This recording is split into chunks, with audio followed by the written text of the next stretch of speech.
In the same way, when you walk close with God, when you know His voice, why is there a need for a second or third or fourth confirmation?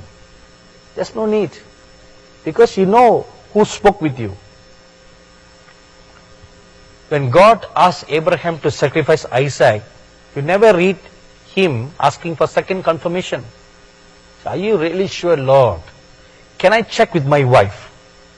You need to speak with her too, so that we can come into an agreement to offer Isaac.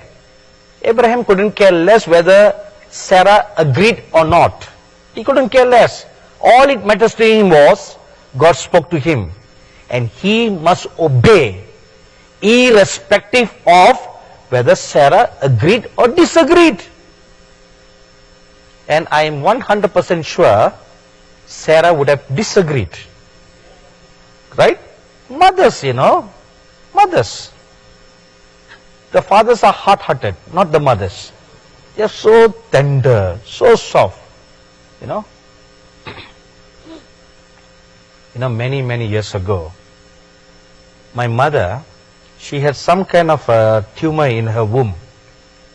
So she had to go for a surgery, and she almost died on the operating table.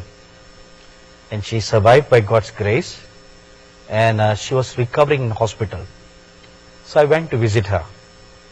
As soon as I opened the door to her room, and when she looked up to me, her first word was, "Son, have you eaten?" That was the first word, you know. I was very taken aback. All Indian mothers, as soon as, or not only Indian mothers, in the Indian culture, when we see someone, the first question we ask is, "Have you eaten? Come, let's have a meal." That's the first question. This is an Eastern culture, you know. So I looked at my mother and I asked her, "You are suffering in pain, and yet beyond your pain, you can care so compassionately about me." That is a mother, you know, who cares so much. You find the same characteristics in the life of the Lord Jesus Christ. In John 21, when He appeared at the shore, looked at the disciples and asked them, "Children, do you have anything to eat?" See? Typical Easterner. First, that was the first question. Do you have anything to eat? Never ask, "How are you all? How did the fishing go?" But the first question was, "Do you have anything to eat?" That is the love. You know, when you are willing to follow the Lord wherever He asks you to go, obey His voice implicitly, like a lamb that will cling on to its shepherd. Only those who have crucified themselves and walk in selfless love are worthy to follow the Lamb wherever He goes, the Lamb of God. If you read Revelation chapter 14, verse 1 to 5, there will be a special class of people on this planet in the last days. And the Bible calls them, in Revelation chapter 7, the 144,000. A special group of people. And they follow the Lamb wherever He goes. Special. They have a special membership. Elite membership, you know. Why? Because they've crucified themselves utterly. They love not their lives to death.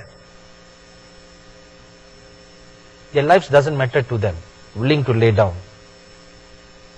Purity. No guile found in their lips. Means He never spoke anything evil, anything negative about anybody. When you practice all this, you're crucifying yourself, you see. Your flesh, your passion, and your life to the world. All three levels. You crucify them. then only the beauty of Christ Jesus will begin to shine forth in you. And you can say, like the Apostle Paul, it's no longer I that liveth, but Christ Jesus that lives in me. I don't live anymore. Once you start living that life, then every step that you take is a step of the miraculous. It is a step of the miraculous. Then you can walk in the realm where the Lord Jesus walked.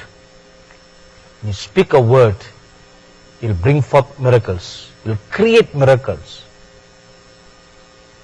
In order to move in that, the powers of the age to come, you need to be filled with the sacrificial love. Now if you read Revelation chapter 14, verse 1, there you read the Lamb of God standing on Mount Zion. Now what is Mount Zion? Mount Zion used to be a stronghold, a mighty fortress, difficult to break through.